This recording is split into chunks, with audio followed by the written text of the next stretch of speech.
So I've been able to help hundreds of patients and clients improve their long-term hip mobility. So in this video, I want to talk about the common problem, the solution, and examples that you can use to improve your own hip mobility. So the biggest problem when it comes to gaining long-term hip mobility is having a symmetrical mindset. This is because there is usually a degree of asymmetry throughout the pelvis and really the whole entire human body. Here's the thing. When we start to stretch certain structures and we're in an asymmetrical position, we can actually get more mobile in the dysfunctional position that's causing us pain or discomfort in the first place. So when we just blindly stretch one thing on the right and then the same thing on the left, sure, we might get some short-term flexibility gains, but long-term, I have found that it tends to make people more dysfunctional because all they're really learning how to do is to be more flexible in a dysfunctional pattern. Let me give you an example so this can start to make a little bit more sense. Let's use two different scenarios to discuss tight hamstrings. If I take my pelvis and turn to the right, I am slightly exaggerating just for demonstration purposes, but imagine a turn to the right. If I stay shifted over to this right side and I do a straight leg raise, my right leg gets here, and if I stay to the right, my left leg gets here. So it's tighter on the left compared to the right. Now, scenario number two, I take my pelvis and shift it to the left. I do my straight leg raise on the right, it gets there, I stay to the left, and it gets higher. Instantly, my hamstring tightness magically went away. In one scenario, it was tighter on the left, and in the other scenario, it was tighter on the right. Well, is it actually tightness? No. The position is causing the tightness. Or better words, the position is causing the illusion of tightness. So this is where I find people get that short-term flexibility gain. Let's say you're working with a personal trainer, a physical therapist, or you're just trying to improve yourself. If you're turned to the right and you're just like, yeah, my left hamstring's just so much tighter than my right, and you just continue to stretch it, yes, we'll probably gain some flexibility here, but we don't learn how to shift out of the right. The shifting towards the right is the source of the problem. And I have found that I always get better results when I go and attack the source of the problem. So, how do we do that? Well, we're stuck to this right side in this scenario, so we need to be able to shift to the left. So, long-term flexibility gains in this scenario ultimately comes down to learning how to shift. When you start to shift, that's when you actually start to stretch certain structures. For example, when we shift right to left, this backside of the left hip has to be able to open and expand. So for our examples, I want to talk about hip shifting exercises to help long-term hip mobility. A common asymmetry is when we are shifted back on the right and forwards on the left. Now, not every single person is in this pattern in this specific way, but it is a very common presentation. So for this video, I want to talk about how to open up specific structures to learn how to hip shift to the left to create a slightly more symmetrical presentation, but really to make sure we can actually reciprocally rotate the pelvis. Do we need symmetry? Sure, but what's more important is that we have this reciprocal ability. And so for this video, I want to go through exercises that teach you how to hip shift. And when we hip shift, we are specifically opening up this back side. Notice how when I pull the pelvis back on the left and forwards on the right, which is the opposite of the pattern wants to be back on the right. So when we pull it forwards, we start to open up this posterior outlet.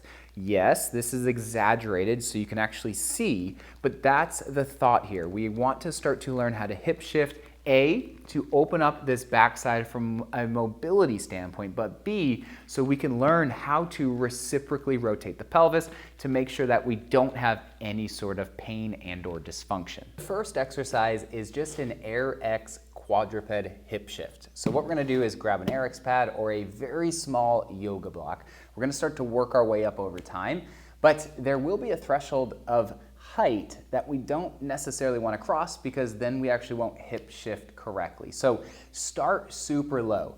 All you're going to do is put your left knee on top of the Airex pad, bring your right knee so it's slightly in front, and then you want to stay heavy over the left side. This is where people really mess up.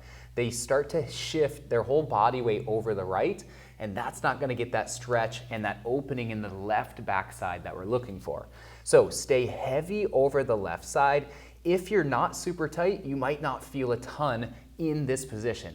It just might not be enough. But if you are extremely limited in your hip mobility, then you will start to feel this. So again, key points here is that the right leg is in front of the left. We stay heavy over the left, and then we're just breathing here for about 30 seconds. Next, we're going into a foam roller hip hike. This is gonna take the intensity up a little bit, and it's gonna have more of an active component to it. So what you're gonna do is you are going to be on the foam roller right on the edge. So you're gonna put your left knee on the foam roller, bring the right knee so it's in front of the foam roller, so it's in front of the left leg as well. And then from here, your right foot stays on the ground. And then same thing as before, we stay heavy over the left side. And you're thinking your right knee is a piston. It can only move straight up and down. So as we stay heavy on the left side, we're gonna push the right knee down as I'm pushing over and staying heavy on the left. And then I'm going to push down into the foam roller to try to drive the right hip up.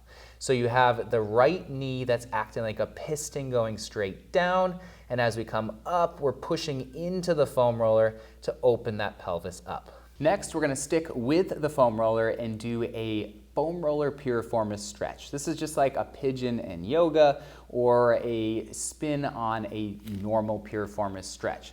Now what you're gonna do is you're going to place your left leg, the tighter side, up on the foam roller, and if it can't get to the foam roller, that's fine. Don't force this knee down, but you should already start to feel a pretty big stretch. From here, notice how the knee and the ankle are in alignment. You might find that it wants to bend, so make sure we can keep that straight. And we're not just gonna sit here. We're gonna think about taking the right pocket forward, the left pocket back. So we are turning. We are doing this because the piriformis runs from the sacrum to the front of the femur.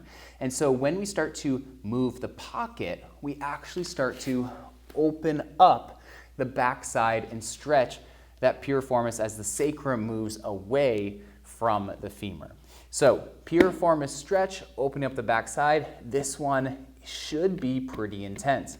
If we can't get down on the foam roller from a limitation standpoint, you can do this on anything, such as a plyo box, such as a bench, a PT table, anything. The higher you go, the easier it's gonna be, or the less intense it's going to be. The last exercise is a bent over hip opener with a foam roller. This does have a little bit more of a setup component to it, but it is well worth it. The foam roller is going to really ensure that we are actually rotating the pelvis the correct way.